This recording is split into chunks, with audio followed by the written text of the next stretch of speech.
Bonjour, chères téléspectatrices et chers téléspectateurs. Voici votre émission Le Rendez-vous de la lecture.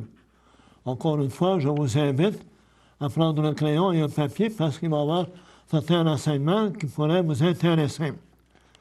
Je reviens, le mois dernier, j'avais parlé des 10 livres que les Écrits des Forges vont publier au cours de l'automne 2014. Je vous les redonne rapidement. Il y a Tuer les fantômes de Patrick Boulanger, Les ouragans intérieurs de Nora Atalia, La fille peinte en bleu de Laure Cameau, Sans Anna et sans sucre de Javier Vargas de Luna. Je vous rappelle que les Écrits des Forges publient des Mexicains, des gens de pays espagnols. Il y a une relation qui se fait. Il y a un échange entre le Mexique notamment et le Québec à ce sujet.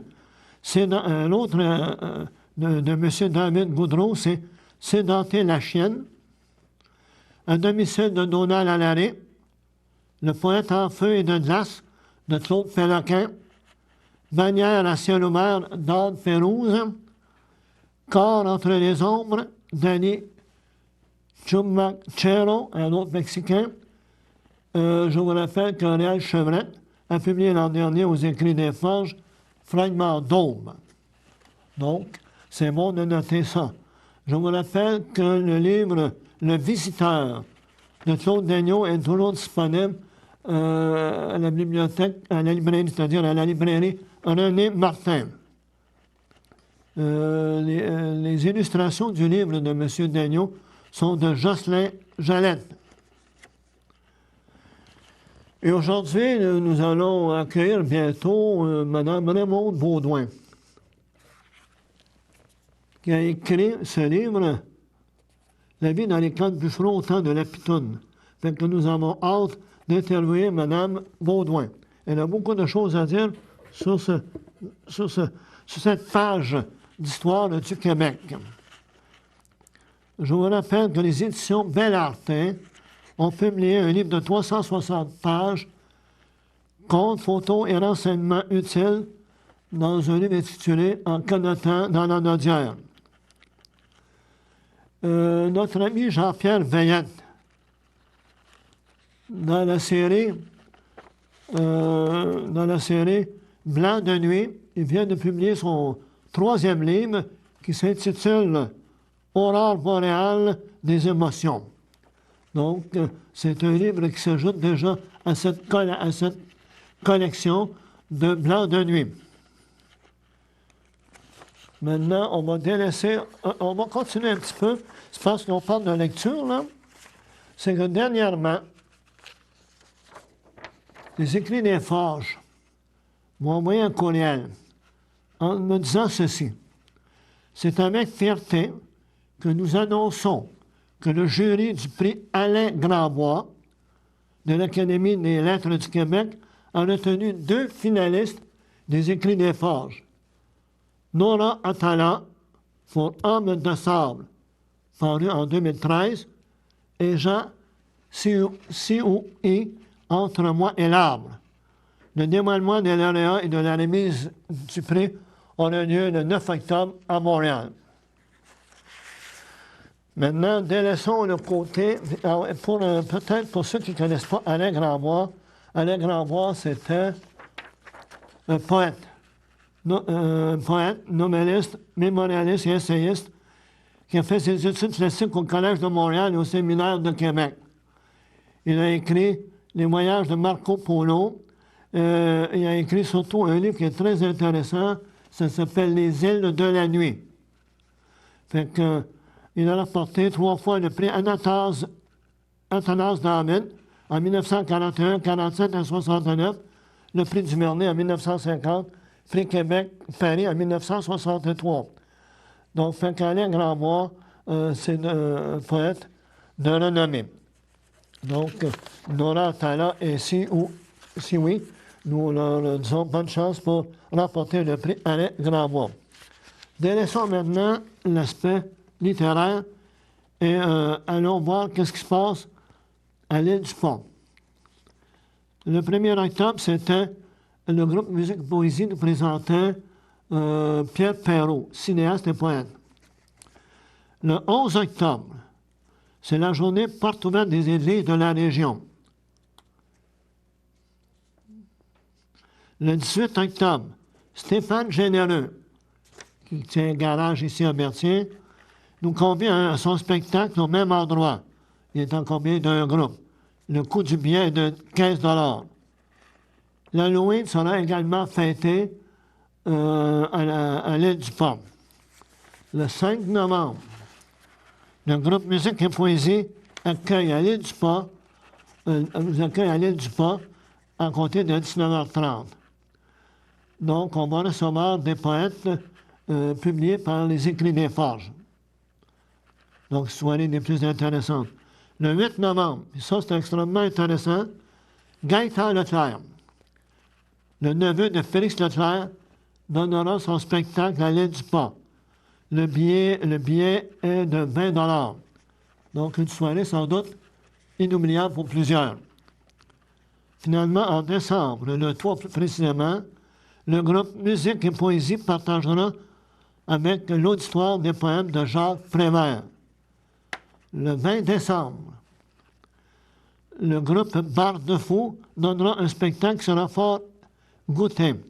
Pierre Drémel, qui habite l'île du Pont, est l'un des musiciens de Barre de Fou. Encore une fois, pour le prix de ce billet est de 20 $. Fait que voilà, là, nous avons fait, je crois, le tour du jardin. Fait que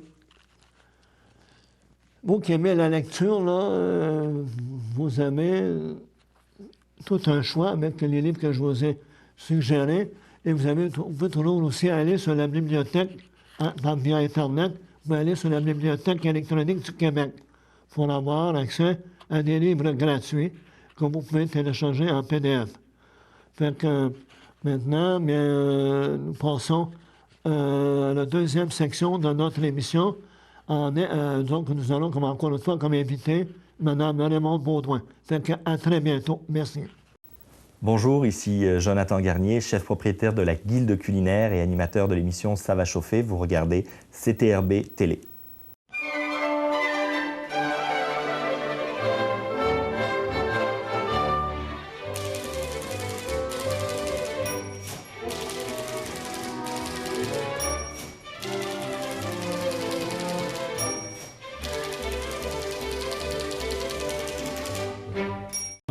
Bonjour, chers téléspectatrices et chers téléspectateurs. C'est avec, comme je disais en introduction, c'est avec joie que j'accueille aujourd'hui Mme Raymonde Baudouin. Bonjour, Mme Baudouin. Bonjour, monsieur. Bon, Mme Baudouin, j'ai mentionné tout à l'heure que vous avez écrit un livre qui s'appelle La vie dans les camps de bûcherons au temps de la Pitoune. Comment ça vous est arrivé, ça? Pourquoi, qu'est-ce que vous faites en sorte que ça, c'est devenu réalité? Bien, c'est certain que j'ai été exposée très jeune. Moi-même, je suis allée au chantier quand j'avais 4 ans. Et je viens de Saint-Émilie de l'Énergie. Donc, j'ai connu plein de gens pour qui la forêt était leur métier principal. Mais c'est à partir d'un spectacle que j'ai vu à Joliette, au Centre culturel, où j'avais vu des danseurs, parce que j'aime le folklore, je joue un peu de musique, puis j'ai toujours aimé la danse traditionnelle, la gigue. Et j'étais toute seule un soir à Joliette, puis je regarde un spectacle vraiment magnifique. C'est des jeunes danseurs. Et là, il y a un des numéros où les 8 danseurs sont habillés en breeches avec des chemises à carreaux, puis ils ont tous un 10 onces de gin dans leur poche. Je vais les voir après. Et je suis certaine, avec des gants blancs, là, pour leur dire que c'est beau, que le spectacle est bon, que j'ai tout aimé, mais que le petit 10 onces de gin, il est trop. Et là, il ne savait pas. Mais bien pire, il ne m'a pas cru, le jeune. Il dit, écoutez, madame, si vous avez vos sources, on a les nôtres.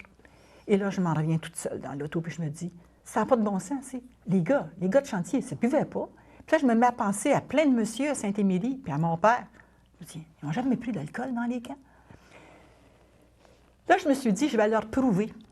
Puis j'ai cherché dans des livres pour essayer de trouver autre chose que des témoignages d'anciens bûcherons. J'en ai trouvé des choses qui étaient bien à ce moment-là, mais je ne trouvais pas ce que je cherchais pour leur prouver C'était quoi la vie quotidienne? C'était quoi le quotidien dans les camps de bûcherons?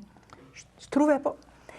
Donc, j'ai téléphoné à la Consolidated Paper à Shawinigan, à un monsieur, et là, je lui ai dit, « Monsieur, avez-vous des archives? Comment ça se passait dans les camps? » Il dit, « Non, madame, j'en ai pas, mais il dit, vous devriez téléphoner à un dénommé Roger Baudouin. Il dit, s'il vit encore à Saint-Émilie, ce monsieur-là, c'est un archive à lui tout seul. » Je dis, « Monsieur, ça se peut pas, c'est mon père. »« Ah, il dit, t'as fille à Roger? » Je dis, « Oui, monsieur. » Ah, ben, il n'en revenait pas. Là, je tourne ça à mon père. Lui, c'était un monsieur, un descendant morin de Saint-Côme. En tout cas, mon père a su par après qui était qui, là. Oui.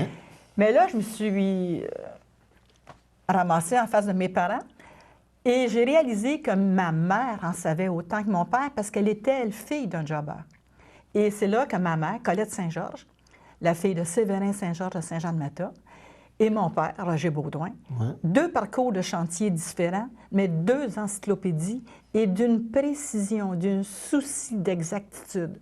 Et là, je me disais, je dois quand même douter. J'allais voir ailleurs, je validais l'information qu'on me donnait. Mais c'est à partir de ça, je me suis dit, OK, si ce n'est pas publié, il y a un historien à Trois-Rivières qui m'avait dit, « Écrivez, madame, on en aurait besoin. » Fait que j'ai promis à plein de personnes, dont mes parents, mon grand-père, M. Salomon Lépine, Gaspard Coutu, que ce qu'il allait me dire, j'allais le mettre un jour dans un livre. D'où j'ai fait ce livre-là. Donc, vous avez fait ce livre-là.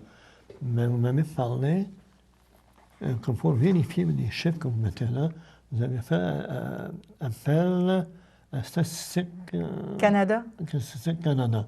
Oui. Donc, Pour dépasser l'anecdote, pour dépasser ce que mes parents, parce que je ne voulais pas faire une biographie de mes parents. Il y en a qui disent, oui, mais tu ne dis pas comment ils se sont connus. Non, non, regarde. Je voulais faire la vie quotidienne dans les camps de bûcherons. Qu'est-ce que ça veut dire être un bûcheron?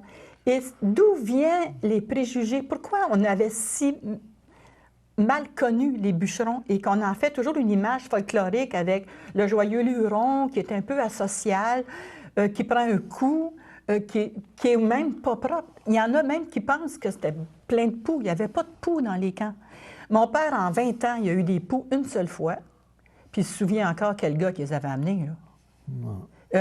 Il y avait un souci d'hygiène, surtout après les années 40, après la Deuxième Grande Guerre. Il y avait un souci d'hygiène qui n'était peut-être pas le lot des petits camps. Donc, je me suis vue être obligée de faire la différence entre les camps reliés aux papetières, qui étaient de mieux en mieux, de plus en plus organisés, et les camps qui appartenaient des fois à un commerçant local.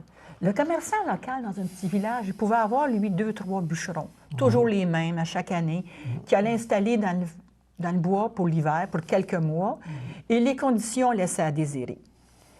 Puis, là, je me suis rendu compte qu'il y avait aussi les camps avec les bio, qu'il y avait eu des camps reliés aux papetières avec les bio, et qu'il y avait eu de l'exploitation forestière avant.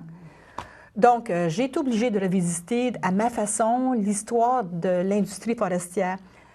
Souvent, les gens pensent qu'il y a tout le temps eu des chantiers au Québec.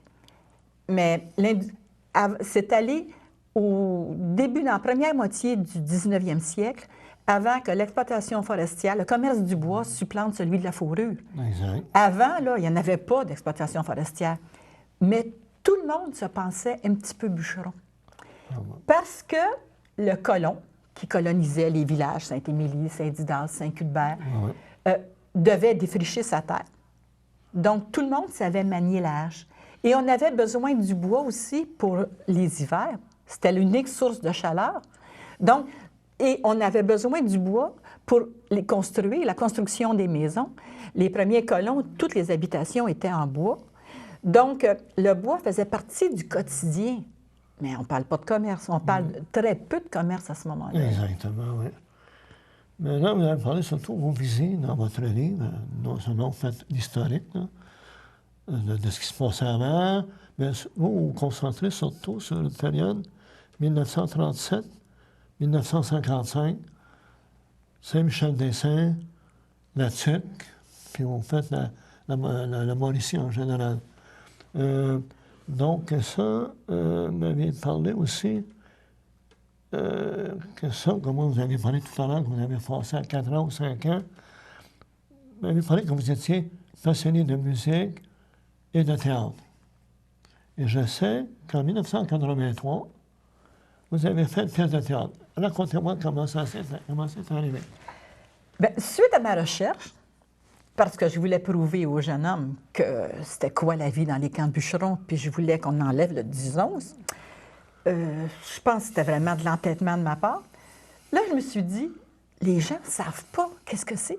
Et j'ai demandé à la direction de l'Institut Estelle-Blondin d'aller donner une première conférence à des jeunes filles au couvent, au collège Estelle-Blondin, une première conférence sur les camps de bûcherons.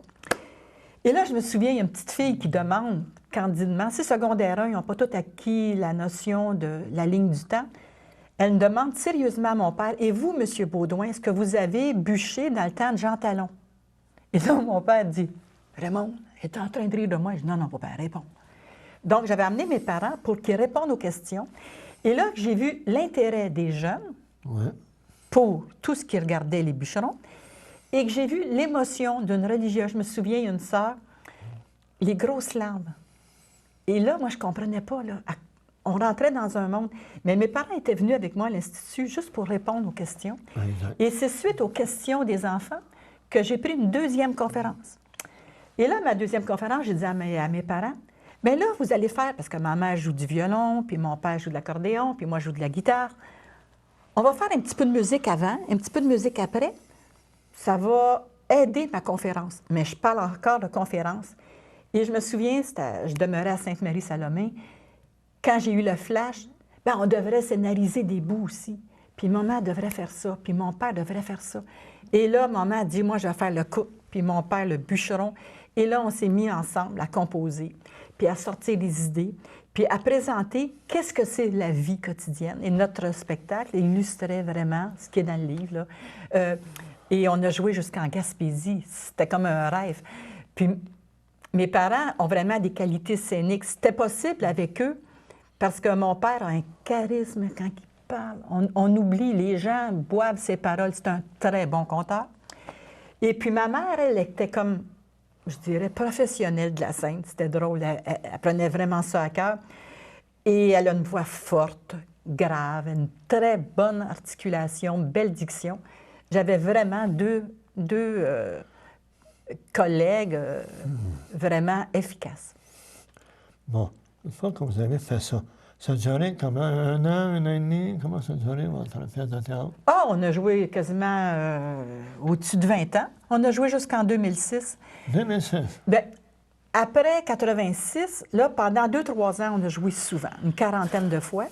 Puis après ça, j'ai recommencé à travailler à temps plein parce que j'ai été 6 ans à la maison. Là, ça me permettait d'avoir des temps libres. Mais en travaillant avec 2 enfants puis travailler à temps plein, j'étais moins disponible. Mais on prenait quand même régulièrement des petits contrats. On a joué, la dernière fois, c'était en 2006. On avait joué à Saint-Ambroise-de-Kildare. Saint-Ambroise-de-Kildare. Puis dans l'ensemble, les gens, là, comment réagissaient, les spectateurs? Ah, bien, c'était fou. Il y a des gens qui sont venus nous voir 3 fois. Je regarde M. Brien et M. Roland Héroux, ils venaient nous voir 2, 3, 4 fois le même spectacle, mais les salles étaient toujours pleines, on avait 100, 200 personnes. Puis les gens réagissaient, bien, c'est certain qu'il y a des contes qui étaient drôles, mais avec beaucoup d'émotion. J'ai vu souvent des messieurs pleurer, des grosses larmes, dire « Madame, c'est la première fois qu'on nous rend hommage. » Même à Gaspé, là, il y a un monsieur... Il était tellement content, il est venu nous voir 2 soirs de suite. Puis, c'était toujours plein. Toutes nos salles où on a joué étaient pleines. Mais quand vous avez réalisé cette chose-là, ce livre-là, je sais que c'est votre 2e édition. Vous avez fait une édition à compte d'auteur. Ça, cette première édition-là, c'était, vous m'aviez dit, c'était pour que votre mère en prenne connaissance avant, malheureusement, de mourir. Hein? Oui. Ah oui, je ne me serais pas pardonné de ne pas lui mettre entre les mains. Et puis cette première édition m'avait dit qu'elle avait connu, même si c'était un conte d'auteur, elle avait connu un grand succès. Bien, moi, j'étais surprise parce que quand j'ai fait imprimer chez monsieur à l'imprimerie Pinard à Saint-Félix-de-Valois, j'avais pas d'introduction, il n'était pas tout à fait corrigé, mon livre. J'en étais contente, là. Il était beau, là. J'aimais la couverture, c'était un collègue de travail qui avait fait la couverture. J'avais fait la mise en page moi-même, j'avais disposé les photos moi-même pour sauver des sous, mais on parle quand même de 11 000 de dépenses, là. Ouais, ouais. Et puis là, moi, je pensais que j'avais des livres pendant 1 an à vendre, mais en moins de 6 semaines, tous mes livres étaient épuisés. Non, non. Ça, c'est incroyable. Juste à la librairie Martin, ils en ont vendu plus de 200. Oui, oui. La première édition à compte d'auteur. Mais moi, d'être vendu à la librairie Martin, pour moi, c'était comme... Déjà, c'était vraiment un honneur, là, parce que je ne m'attendais pas à ce qu'ils acceptent de vendre un livre, c'est Bûcheron. Puis à ma grande surprise, Mme Christine Pinard, Ricard, elle me dit, « Ben oui, Mme Baudouin, on vous attend, les gens veulent votre livre. Nous aussi, on le veut, on va vous vendre. » C'était comme, pour moi, le plus beau magasin possible. Le beau magasin. C'était déjà une fin en soi. D'accord. Et c'est après que vous avez décidé d'envoyer votre livre à Septentrion. Ben oui, parce que là, j'avais le choix. On est passé à des hôtels en direct, un 31 décembre 2012, mon père et moi.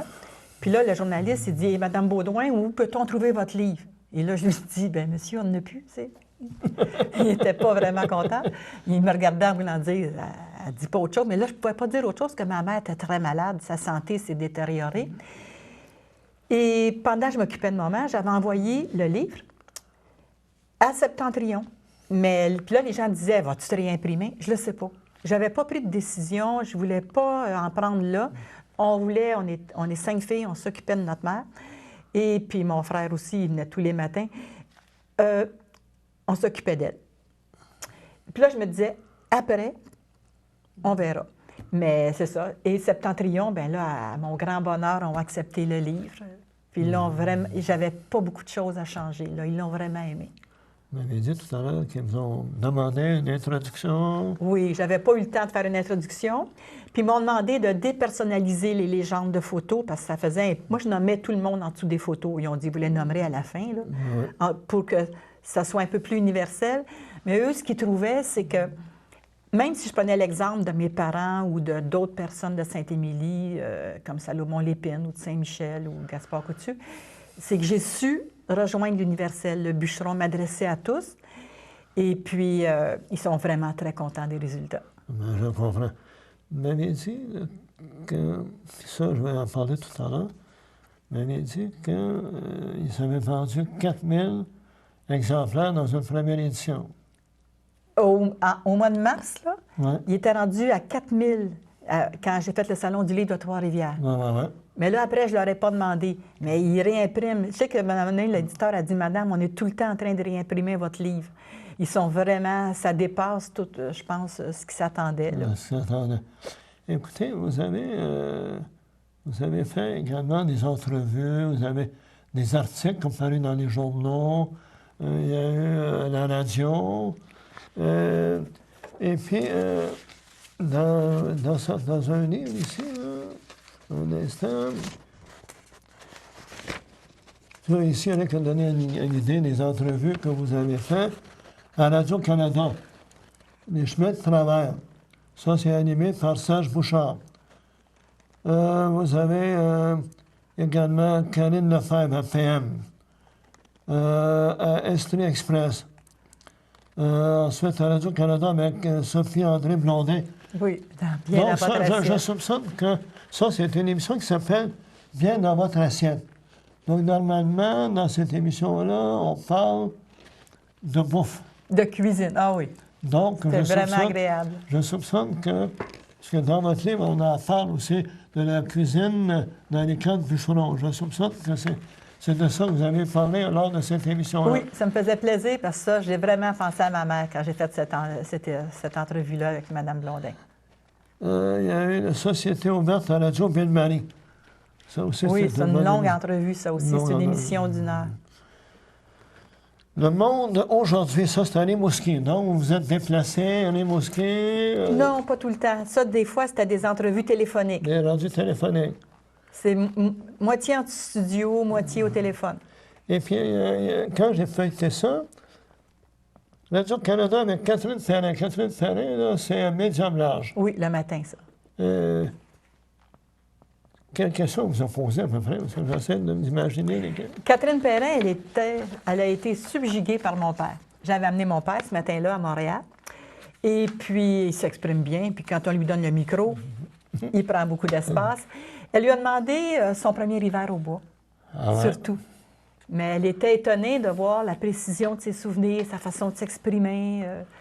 C'est une belle entrevue. Eh bien, parfait. Ensuite, vous avez la télévision.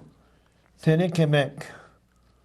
Avec Roger Assin, Témélie d'énergie, le 20 février 2014, ça, c'est cette année? Oui, ça, c'est toutes des émissions récentes. Ouais. Avec Denis Lévesque à LCN puis TVA. Ouais. Monsieur Lévesque était très intéressé par le livre sur les camps de bûcherons. Il s'y connaissait, lui aussi, un petit peu. Il en a entendu parler dans sa famille. Ça rejoint énormément de gens. Donc, vous avez été quand même un peu surpris. Je pense que vous avez été un peu surprise du succès que ça a connu. Bien, pas un peu, je vous dirais, beaucoup surprise. Je ne m'attendais pas à un tel succès. Déjà qu'à compte d'auteur, qu'on soit allé à des hôtels en direct, c'était une belle porte ouverte. Puis il y a Mme Boursier à la radio Nord-Joly de Saint-Gabriel qui m'avait reçue quand j'ai fait mon livre à compte d'auteur. Puis pour moi, j'étais vraiment très contente de ces deux émissions-là, une à la radio, une à la télé. C'était deux émissions de radio. Mais là, de voir que d'une émission à l'autre, et là, c'était drôle parce que mon éditeur, c'est comme s'ils font attention à moi un petit peu, les gens de Septentrion, ils disent, vous savez, Mme Baudouin, là, ça va ralentir. Là, on est allé en voyage au mois de février, mars, c'est-à-dire au mois de mars. Ouais. On est allé en Guadeloupe, ils ont dit, quand vous allez revenir, il va en avoir moins. Et je reviens, puis mon répondeur est plein. J'ai encore plein d'émissions qui s'en viennent. Et là, j'en ai encore qui s'en viennent à l'automne. Le Salon du livre de Montréal s'en vient, je vais le faire. Ah ben, j'ai l'impression que là... C'est toutes des belles expériences. Ben, tant mieux, tant mieux. Est-ce qu'il va y avoir dans les salons du livre, il y a toujours une période de signature? Est-ce qu'il va y avoir une période de signature? Oui. Eh bien, bravo. C'est des beaux moments de rencontrer les gens. À Québec, il y a un monsieur qui est venu me voir, là, c'était tellement beau. Un monsieur plus jeune que nous, là, il arrive et dit, écoutez, madame, je suis venu ici pour vous parler. Signez d'abord la dédicace, puis je vous parle après. Oh, je me dis, c'est important. Je signe. Puis là, je l'écoute. Moi, il dit, mon père, quand j'étais petit, il bûchait. Mais il dit, il est mort, j'avais à peu près une dizaine d'années. Je ne sais pas au juste ce qu'il faisait comme bûcheron. Mes grands-parents étaient jobbers, mais il dit, mes grands-parents sont tous morts. Je me suis ramassée adulte sans savoir c'était quoi leur quotidien. Puis j'ai essayé des fois d'imaginer qu'est-ce qu'il faisait notre journée, mon père. C'était quoi le métier de bûcheron? C'était quoi le travail? Puis il dit, il n'y a personne qui pouvait me répondre. Il dit, votre livre, c'est comme si mon père me parlait. Il dit, vous me donnez accès à ma famille que je n'ai pas connue. Bon. Et moi, je serais allée à Québec juste pour lui, là, ça aurait été suffisant. Ça aurait été numéro un. C'est incroyable, là. Il y en a une autre aussi qui me dit, tu me redonnais un père que je n'ai pas connu. Ah, bon. Parce que son père est mort dans un accident quand elle était jeune. Oui. Elle dit, c'était ça, mon père. C'est bon. Donc, vous avez répondu à une attente. Écoutez, vous avez aussi, puis ça, vous l'avez fait, puis je trouve ça agréable parce qu'il y a plusieurs, non seulement vous avez été sur les ondes de Radio-Canada, et sur les ondes de radio et de télévision, mais il y a des gens, on parle d'un titre de journaux, on parle de l'Action nationale, on parle du libraire, de l'indice bohémien, je le connais moins, Revue Héritage, la Revue Héritage que je connais, L'Ancêtre, et puis il y en a un qui m'a particulièrement frappé là-dedans. Si vous me permettez, je vais le lire. Ça me fait plaisir. Bon, c'est M. Robert Laplante. Les cahiers de lecture de l'Action nationale. C'est volume numéro 8, numéro 3, l'été 2014. Et surtout, il faut regarder là où c'est situé, c'est à la page 1. Raymond Baudouin dresse ici un portrait éminemment juste du métier de bûcheron et de la vie dans les chantiers au cours des 3 décennies qu'elle s'est donné l'ambition de couvrir. Bien nourri de l'expérience de sa propre famille, l'auteur qui, enfant, a accompagné son père dans le bois, a bien su concilier parcours biographique et regard documentaire. Elle n'a pas la prétention d'avoir écrit une monographie anthropologique, mais son récit s'en approche singulièrement. Elle décrit avec finesse et précision les divers aspects de la vie et du métier en utilisant bien les témoignages recueillis auprès des acteurs qu'elle a rencontrés. Elle les place en outre fort bien dans un contexte qu'elle campe de manière succincte mais vivante, tirant un excellent parti de la documentation pourtant rare qu'elle est parvenue à dénicher. Donc, je pense que c'est un témoignage qui vous plaît énormément. Ah oui, c'est tellement bien dit. Ça fait vraiment plaisir quand on découvre ça sur Internet puis qu'on s'y attend pas. Là. Exact. Et j'invite les téléspectateurs. On parle tout à l'heure, quand on dit, là, fort, de manière succincte mais vivante, pratiquement chacune des pages, vous avez des photos. Des photos plus petites, des photos plus grandes, et on voit des photos, mais c'est un peu la description de ce que l'on voit dans la photo. Il est évident qu'à l'époque, les bûcherons, on utilisait beaucoup de termes anglais. On parle de jobber, de foreman, puis il y en a d'autres spécialités. Parce que, pouvez-vous me nommer certains métiers ou certaines fonctions que faisaient les bûcherons dans les camps de bûcherons? Bien, les bûcherons, c'était une catégorie de travailleurs, mais si on parle de d'autres métiers, il y avait les préposés au chemin, qu'on appelait les tigidis. Et là, ça, je vais l'ajouter. J'ai réussi à trouver, mais après la publication, d'où venait le mot tigidi. C'est probablement des chigidis. Les chigidis, c'est des mésanges. Les mésanges, c'est des oiseaux qui nettoient les routes, qui mangent les fientes. Ouais. Bon. Donc, de chigidi à tigidi, c'est les préposés au chemin. Puis tantôt, vous parliez de termes anglais. Ma mère s'amusait dans une pièce de théâtre. C'est elle qui avait trouvé cette perle-là. As-tu vu le foreman? Fait que là, maman, le foreman, on ne disait pas ça. C'était le jobber. Le jobber, il est parti avec le tigidi, grobé à Grand-Côte, au rôle tapanas, le jumper passe plus. Il n'y a personne qui pouvait comprendre ça, à moins d'être initié à ce langage. Exactement, oui. Donc, si je veux vous traduire, si vous me permettez, ça veut dire que le patron, il est parti avec le préposé au chemin, le tigidi, grober la Grande Côte. C'est parce que dans la côte, ça s'en allait en penchant. C'était dangereux que ça passe plus à un moment donné. Donc, il prenait un grand billot qu'il appelait un stringer. Là, il mettait des petits arbres par-dessus de travers qu'on appelait des skids. Et là, avec une pioche assez grande qu'on appelait une grobe, là, il grobait de la terre ou de la neige par-dessus pour niveler, pour rendre passable avec un cheval. Au rôle tapanas. Le tapanas, c'est que les voyages qui arrivaient de la forêt n'étaient pas toujours très gros. Donc, le tapanas, il y a plusieurs sortes de tapanas, il y en a bien des définitions, mais habituellement, c'est un tas de bois qu'on garde sur le grand chemin où les voyages qui ne sont pas pleins arrêtent.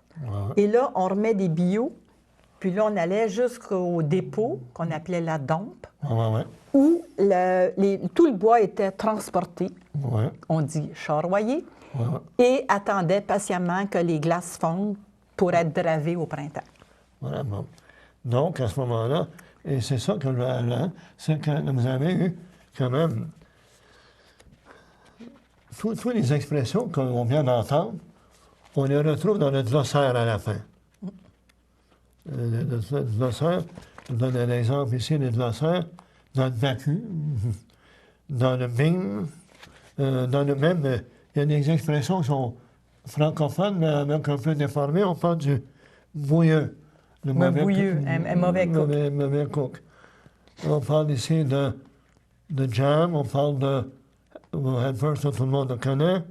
Un racapitone, ça c'est bon de savoir où ça se trouve. Bon, ensuite, vous avez des settlers, des chats d'amour, des sinks, toutes des expressions qu'on peut retrouver, des chassiers, ce qu'on appelle aussi des dames. Oui.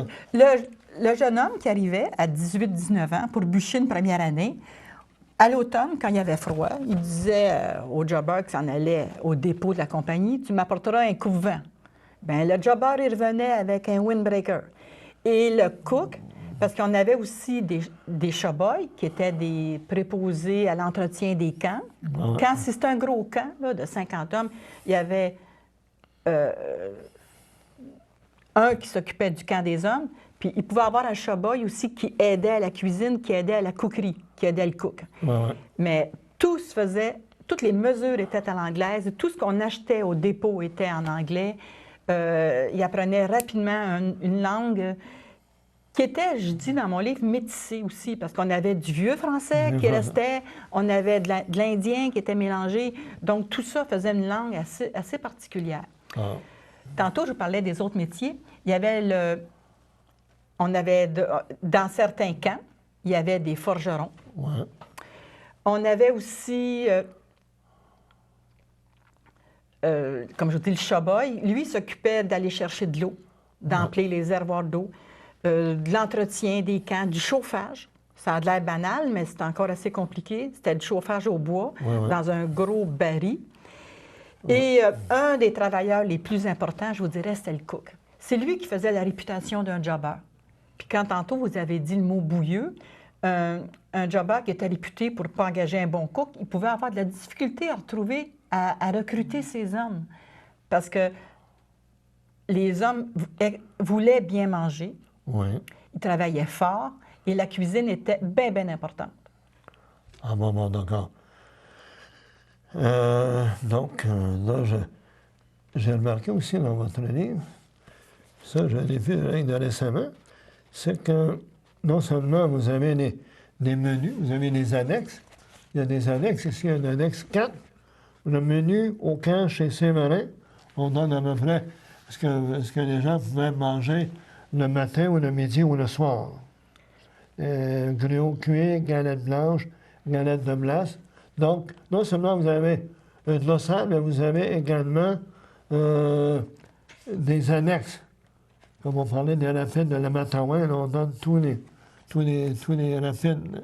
Bien, ça, selon M. Salomon Lépine, c'est avant la construction du barrage du Taureau, parce que la drave de bio représentait un danger incroyable. Je veux dire, c'était tellement risqué. Les hommes devaient courir sur les bio pour aller défaire les jams, ce qui n'était pas le cas nécessairement avec la drave de Pitoune, qui était dangereuse, bien beaucoup plus facile qu'avec les bio. Je fais vraiment la distinction entre les deux.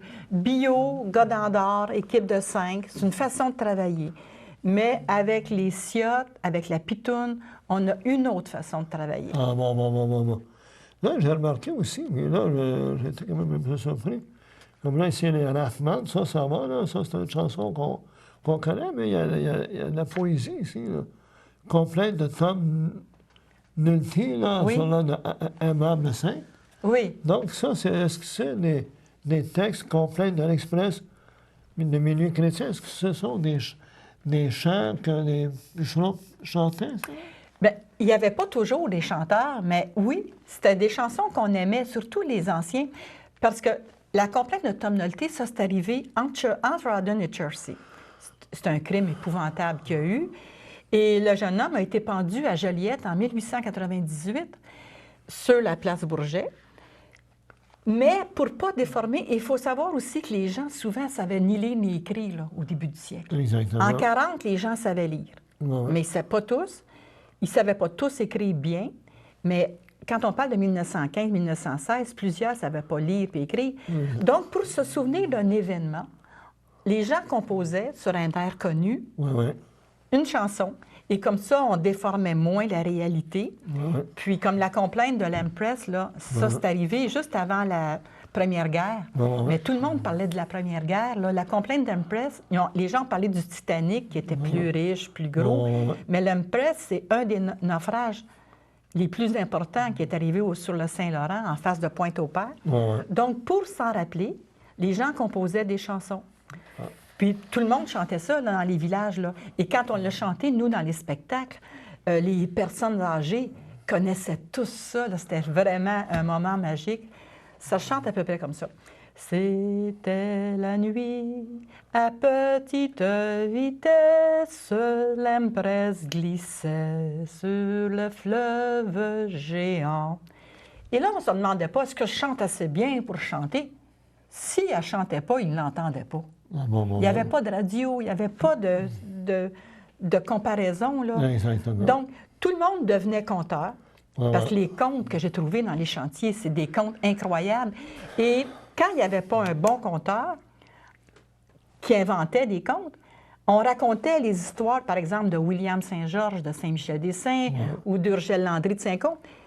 Leurs histoires faisaient le tour des différents camps. Il y avait toujours un gars qui était capable de la raconter.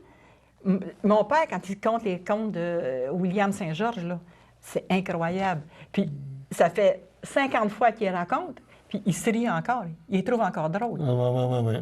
Donc, c'est des choses... Mais ici, j'en ai une, La fille d'Albert, entre l'autre, bien en date. Ah, ça, c'est une chanson plus récente que mon beau-frère a fait.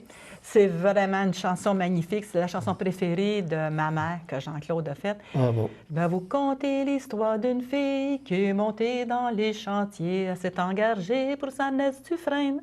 C'est vraiment une bien belle chanson. Eh bien, donc, voyez-vous, c'est un livre, chère téléspectatrice, chers téléspectateurs, c'est un livre vraiment complet. Ça recouvre une bonne partie. On parlait quand même de 30 000 ou de 32 000. Hein? Autour de 30 000 bûcherons par année, selon Statistique Canada. Là, c'est certain, je ne tiens pas compte du cultivateur qui fait son bois de chauffage ou celui qui fait son bois pour la cabane à sucre. Je parle de bûcherons engagés pour les papetières ou pour les commerçants locaux. Exactement. Donc, ça, vous avez quand même...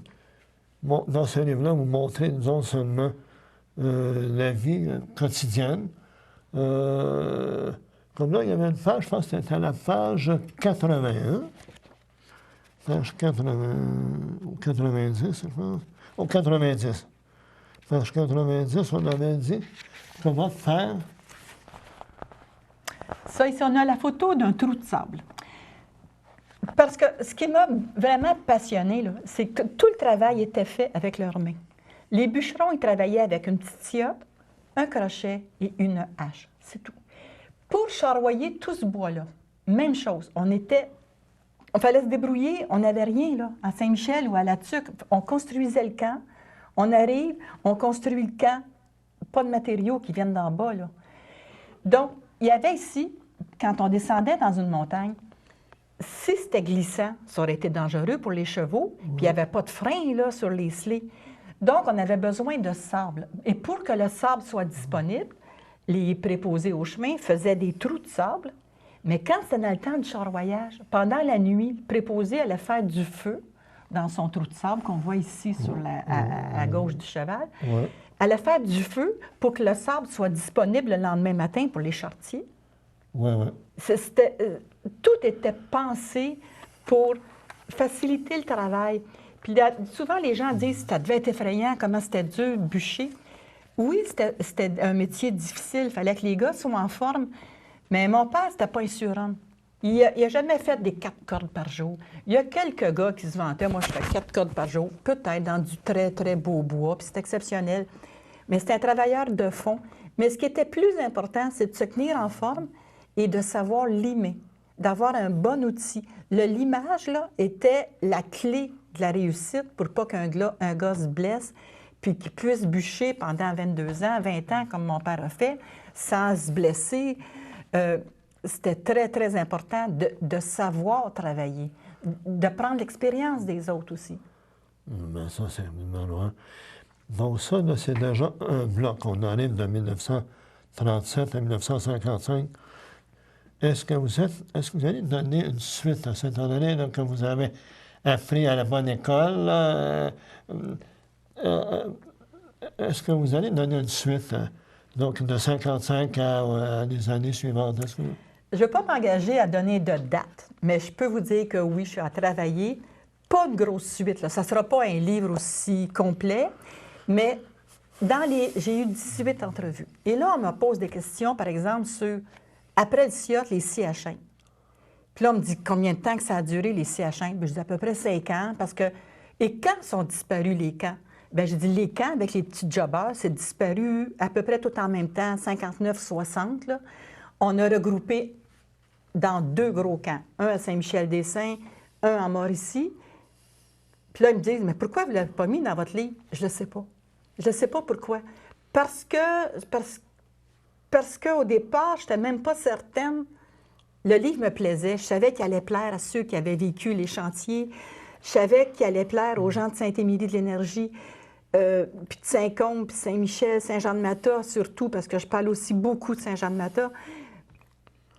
Mais je ne pensais jamais que ça allait être un succès, puis que j'allais être interrogée à 18 entrevues de radio, puis autant d'autres de télé, 4 émissions de télé, dont certaines vont passer à TV5 l'an prochain.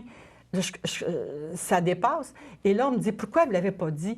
Bien, parce que je voulais aussi arrêter. J'ai été comme pressée d'arrêter mon livre. Donc, je vais prendre le temps de finir la recherche qui est déjà faite. Ouais. Parce qu'à partir de 60, là, on a eu les premières machines qui sont arrivées, la mécanisation à plus grande échelle, qui coûtait entre 15 et 16 000 $, mais les compagnies aidaient à l'entretien. Et à partir de 70, là, on a fermé Saint-Michel pour être en Mauricie seulement. Donc, je vais faire la suite, la mécanisation. Je vais me rendre au bout. C'est pas très, très long, mais je suis assez lente à écrire.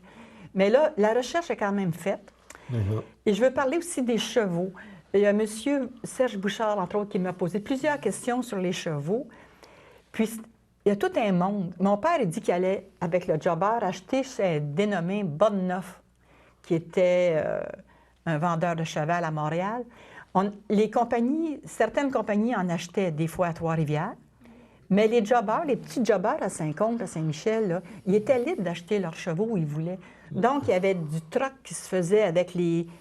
Si, par exemple, un cultivateur comme M. Pellan avait 2 bons chevals, bien, il y a un jobber qui disait « Cet automne, au lieu d'entreposer tes chevaux là, puis de les nourrir, passe-moi-les, je les amène au chantier. » Et s'il lui ramenait au mois de mai, en bon ordre, en santé, pas trop magané, le cultivateur prenait ses chevaux, donc le jobber n'avait pas besoin de payer pour les mettre en package, en pâturage pendant l'été.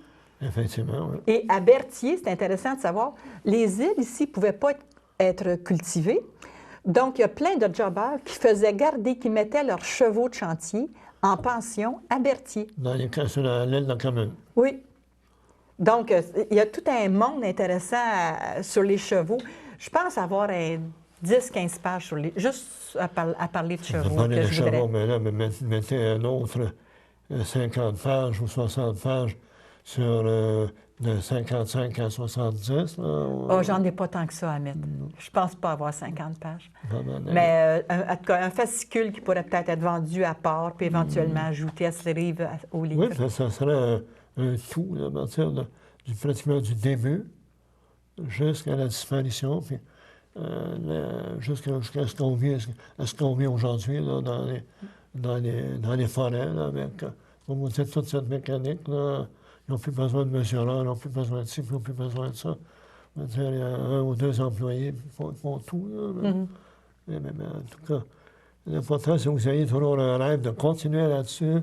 Là, vous me dites que vous avez d'autres entrevues à planifier, là, TV5, là, vous m'avez parlé de TV5. Là. Ah, c'est déjà enregistré, ça va passer, là. Oui. Ça va pas. Donc, c'est des choses intéressantes. Fait que, écoutez, ça m'a fait un immense plaisir de vous accueillir, et puis je vous souhaite que Septentrion continue à imprimer régulièrement votre livre, parce que je l'ai lu une fois, puis il m'a vraiment beaucoup aimé. J'ai appris, puis je vais sûrement... C'est un livre qu'il faut, je pense, relire. Parce que quand même, non seulement beaucoup de choses à retenir, étant donné à la fois succès et vivant, comme disait M. Laplante, mais également avec toutes ces expressions un peu particulières qu'il faut maîtriser pour pouvoir avoir une lecture. Après ça, on peut le lire plusieurs fois. Fait que j'invite les téléspectateurs et les téléspectatrices à se procurer ce livre-là qui est en vente à la librairie Martin. Oui. Puis bien entendu aux autres librairies de Montréal, je soupçonne aussi. Ah oui, j'ai même été coup de cœur chez Renaud Bray. Ah, bon, renombré sur le coup de cœur. Donc, ça donne une idée de la qualité de l'œuvre. Fait que moi, ça me fait un immense plaisir de vous avoir reçu comme invité aujourd'hui. Et je vous souhaite de continuer à écrire sur les chevaux, sur la suite de ça. Et puis éventuellement, étant donné que vous êtes musicienne, puis passionnée de théâtre, peut-être avoir une autre pièce de théâtre en vue, non? Non, pas de pièce de théâtre en vue. Fait que Pour non, l'instant. pas pour le moment. Donc, je vous souhaite quand même de donner suite à ce livre-là, puis auquel je souhaite encore superbement longue vie. Bien, c'est moi qui vous remercie énormément de m'avoir invité. Bonsoir. Merci beaucoup. Là. Bonjour, je suis Ruth Hélène Brosseau et vous écoutez CTRB, votre télévision communautaire.